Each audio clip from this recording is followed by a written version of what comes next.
Central venous catheter insertion. Indications include hypovolemia, nutrition, monitoring, and venous access. Determining the insertion site must take into account several important aspects of the operator and the patient. No line should be placed without adequate supervision if the operator is not comfortable with the technique. Patient factors such as body habitus, previous site placement, or known DVT may also influence the insertion site. Of course, coagulopathy must always be considered. The CDC recommends the subclavian site for insertion because of its decreased risk for infection. Complications include pneumothorax, arterial puncture, and improper positioning. We will describe the technique for subclavian central venous catheter placement. The landmarks for subclavian line placement are the point on the clavicle that is 2/3 from the sternal notch to the shoulder.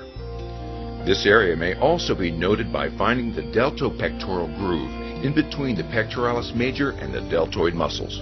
It is in this groove that the cephalic vein runs and empties into the subclavian vein. After noting the insertion landmarks, the area is prepped and draped in sterile fashion. The modified Seldinger technique, threading the catheter over a guide wire, is used in almost all central venous catheter insertions. Again noting the insertion landmarks, the area of insertion is anesthetized at the skin level, and if possible, the deep subcutaneous area and the periosteum of the clavicle are anesthetized as well. The introducer needle is inserted 2 to 3 finger breadths below the clavicle at the previously identified insertion site. The needle is not aimed posteriorly.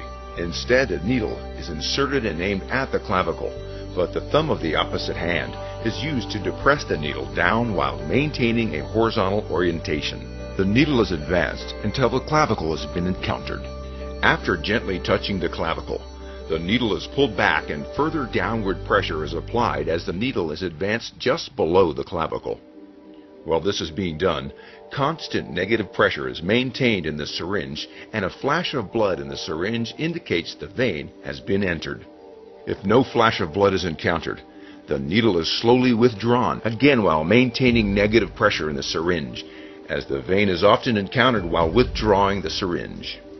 If this is unsuccessful, repeated passes are attempted with slight changes in the orientation of the needle to find the vein. After accessing the vein, the syringe is removed and the backflow of the blood is observed. If high-pressure pulsatile blood is noted, arterial puncture may have occurred. In this case, the needle is withdrawn and pressure is held for 1 to 2 minutes before the next attempt. If multiple attempts are unsuccessful, it is often wise to try another entry site. Please remember that before switching to another side of the chest or neck for a second attempt, a chest x-ray should be obtained to rule out a pneumothorax on the side of the previous attempt. Of course, certain emergent conditions may preclude this. After successful cannulation of the vein, the guide wire is then advanced through the needle into the vein. At this point, cardiac monitoring with an audible EKG tone is essential to note the development of any arrhythmia. An increase in PVCs may occur and denote the presence of the guide wire in the heart. If an unstable rhythm should develop, the wire should be immediately withdrawn and treatment instituted if necessary, although the arrhythmia frequently disappears when the wire is withdrawn. Once the guide wire has been advanced almost completely, the needle is carefully removed. A number 11 scalpel is then used to make a stab incision in the skin immediately adjacent to the wire. The dilator is then used to dilate the track where the catheter will be placed. There will be increased bleeding after dilating, so gentle pressure at the insertion site is often helpful but not required. The catheter is then threaded over the wire into the vein. It is extremely important that the wire be advanced all the way out of the catheter until it exits from the brown hub before beginning to advance the catheter into the vein. It is absolutely necessary that the wire be held firmly while the catheter is advanced to prevent the wire from being lost in the vein. Once the catheter has been inserted to 20 centimeters, the wire is removed. The catheter can then be positioned at the appropriate depth. The catheter has markings indicating the centimeters of the catheter distal to the insertion site.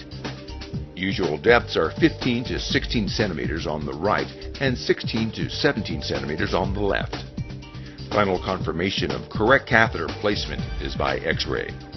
Each port is then aspirated and flushed with sterile saline. The catheter is secured in place by placing the catheter holder on the catheter and securing it to the skin with staples or sutures. A sterile dressing is then applied. A chest X-ray is obtained to look for an iatrogenic pneumothorax and confirm correct line position. The optimal position is to have the tip of the catheter in the superior vena cava at the entrance to the right atrium, but placement anywhere in the superior vena cava is acceptable.